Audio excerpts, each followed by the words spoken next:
Most people assume they know the answer.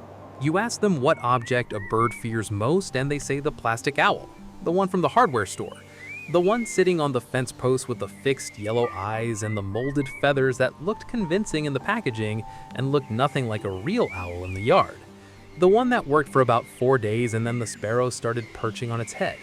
You are not wrong that birds fear owls. The problem is they do not fear that owl. Not after the first week. Not after the bird's threat detection system has mapped its fixed position, noted that it has never moved, confirmed that it has never struck, and filed it permanently under harmless background object alongside the garden gnome and the empty flower pot. The plastic owl is not the answer.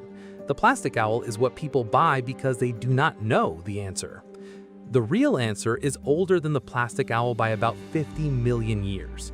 It is written into the architecture of the bird's visual system at a level that no amount of experience fully erases. It can be triggered by something as simple as a shadow crossing overhead, and there's a version of it in your yard right now that you have never thought of as dangerous. By the end of this video, you will look at your yard completely differently. And one of the objects we talk about tonight will surprise you so completely that you will not believe it until you see the numbers. Stay until the end. The last reveal changes everything. Known by birds. Subscribe before we go further, because what we cover here is the science underneath what you thought you already understood. Stay until the end. The last reveal changes everything. Let us start 50 million years ago. Long before your yard existed, long before bird feeders and plastic owls. There was a hawk, and there was a small bird. And the small bird that survived to have offspring was the one whose nervous system responded fastest to the shape of the hawk overhead. Not the smell, not the sound, the shape. In the late 1930s, Nicolas Tinbergen and Konrad Lorenz, both future Nobel laureates, began documenting something remarkable in young birds. When a simple cardboard silhouette was pulled overhead on a wire, birds reacted differently depending on direction. Move it one way and the short neck was forward, hawk shape. The birds dove for cover.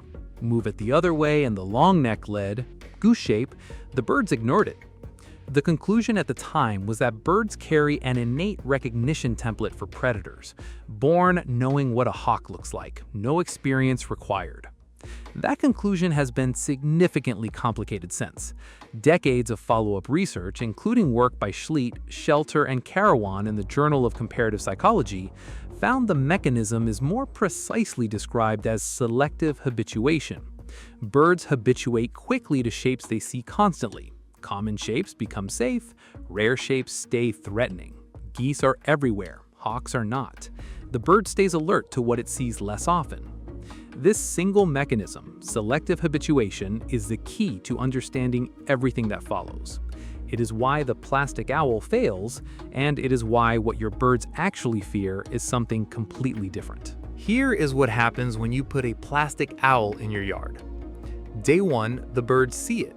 Every alarm system activates. The feeders empty. The branches go quiet. The plastic owl has done its job. Day 3, the chickadee has now observed this object 12 times.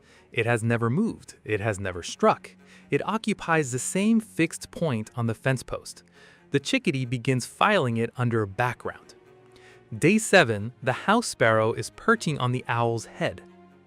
Cornell Lab documents this pattern explicitly. The plastic owl works for days, not weeks, not months, days.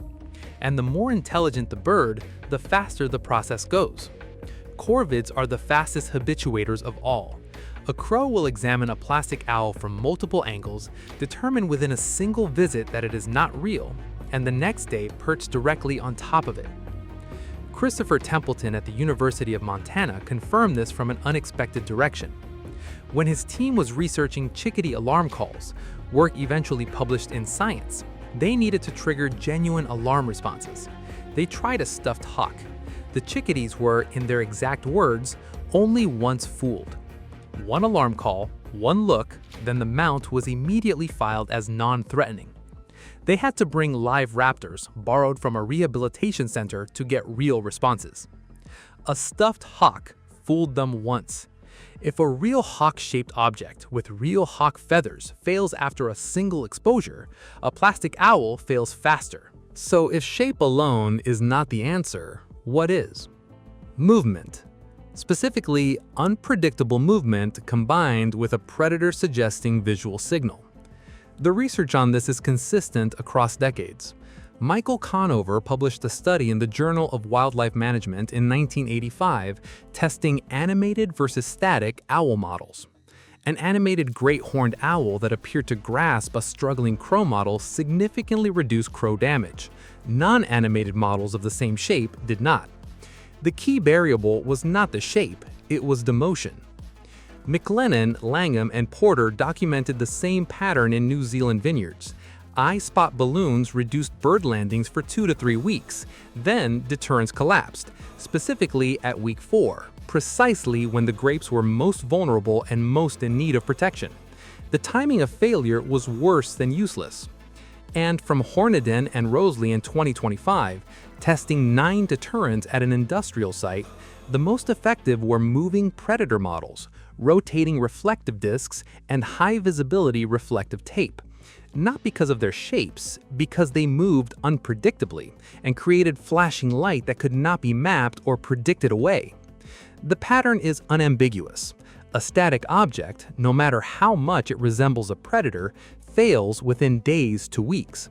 A moving object that combines unpredictable motion with predator-suggesting visual information lasts significantly longer. But here is the deeper point. The thing your birds fear longest, most reliably across the most species, is not anything you can buy at a hardware store. It is the overhead hawk silhouette moving at speed through the yard. A real hawk crossing the feeder at low altitude. This fear does not habituate because the real hawk validates the alarm occasionally. The real hawk is the stimulus that has been keeping the detection system calibrated for 50 million years. Your birds are not afraid of the plastic owl. They are afraid of what the plastic owl was trying to remind them of. Now we get to the part that should stop you mid-sentence. The black-capped chickadee does not just know when a predator is present, it knows how dangerous the predator is. And it broadcasts that information to every bird in earshot using a communication system that took researchers years to fully decode. In 2005, Christopher Templeton, Eric Green, and Kate Davis published their findings in Science.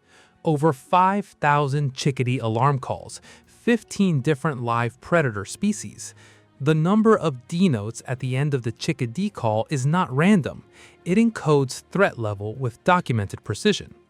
Large, slow predators get 2 to 4 D notes, the great horned owl, the red-tailed hawk.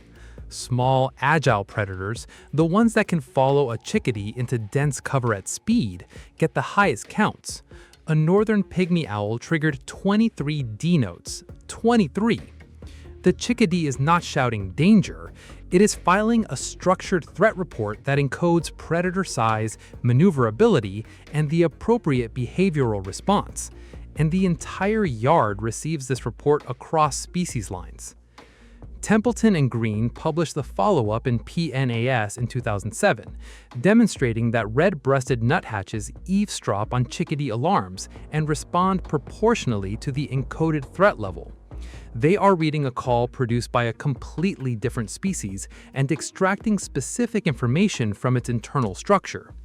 The chickadee is the analyst, the blue jay is the broadcaster, the nuthatch is the intelligence officer. They are all afraid of the same thing, but they have different words for it depending on exactly how dangerous it is. Here is the finding that changes how you think about what fear does to a bird. Liana Zanet at Western University and Michael Clinchy at the University of Victoria ran an experiment requiring extraordinary logistics. They surrounded song sparrow nests with electric fencing that completely eliminated actual predation. No predator could reach any nest. The birds were physically safe. Then they played sounds, predator calls broadcast near the nests. Not predators, just sounds.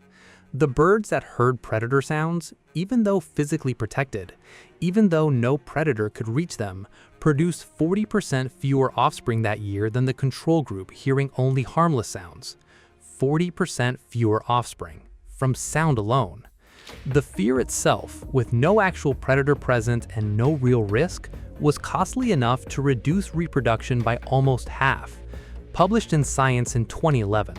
Follow-up work in PNAS in 2022 showed the effect compounds across generations. The offspring of high-fear birds showed altered stress responses and reduced reproductive success even in safe environments. This is why the plastic owl does not just fail to help, it may cause harm in the short window before habituation occurs. The fear response is metabolically expensive, hormonally disruptive, and reproductively costly even when the threat is entirely absent. The ecology of fear is not a metaphor, it is a measurable biological reality with documented consequences in your yard. So here is what we now know. The oldest fear in your yard is the hawk shape moving overhead, not the plastic hawk, the real one. The shadow at speed. The shape calibrating the bird's threat detector for 50 million years that no amount of experience fully erases, because the real hawk keeps arriving and proving the alarm was justified. The plastic owl fails because it never moves and never strikes. The chickadee figures this out in a day. The crow figures it out on the first visit and perches on it to signal the conclusion to every other crow in the neighborhood. The deterrents that last longest are the ones that cannot be predicted away. Moving, flashing, unpredictable. Not the shape, the behavior. The fear itself is not neutral. It costs energy, hormones, and in documented cases, 40% of annual reproductive output. And the deadliest objects in your yard, the window and the outdoor cat, produce the least appropriate fear response in the birds they kill most efficiently. Step outside tomorrow and look at the window, at the glass, at the reflection of sky that looks like open air to every bird flying toward it. That is the object your birds have never learned to fear, and it is the one that deserves the most attention. Tell me in the comments, have you ever had a bird hit your window? What did you do about it? I read every single one. I will see you in the next one.